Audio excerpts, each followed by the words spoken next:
ইতিহাস সাক্ষী লবণে কখনো পোকা ধরেনি, কিন্তু মিষ্টিতে প্রতিদিনই ধরে আবার পিঁপড়াও ছাড়ে না। মানুষ সোজা পথে চলতে চায় না, বাঁকা পথেই আগ্রহ বেশি। তাই তো মদ বিক্রেতাকে কোথাও যেতে হয় না, কিন্তু দুধওয়ালাকে বাজারে দাঁড়ে দাঁড়ে ঘুরতে হয়।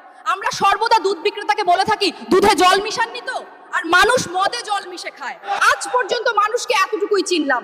কচু পাতা দেখেছেন নিশ্চয়ই, ওপরে সবুজ আর ভেতরে চুলকানিতে ভরা। ঠিক তেমনি কিছু মানুষ আছে, বাইরে থেকে দেখতে ভীষণ সুন্দর পরিপাটি, কিন্তু ভেতরটা আবর্জনায় ভরা। সাপ দুধ খেয়ে বিষ উগরে দেয়, আর গরু ঘাস খেয়েও দুধ দেয়। সুতরাং দোষটা খাবারের নয়, পার্থক্যটা স্বভাবের।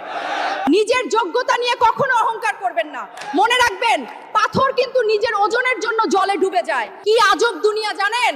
যার চোখে ঘুম আসে তার কাছে ভালো বিছানা নেই, আর যার কাছে ভালো বিছানা আছে তার চোখে ঘুম নেই। যার মনে দয়া আছে তার কাছে দেওয়ার মতো কিচ্ছু নেই, আর যার কাছে দেওয়ার অনেক কিছু আছে তার দেওয়ার মতো মনটাই নেই।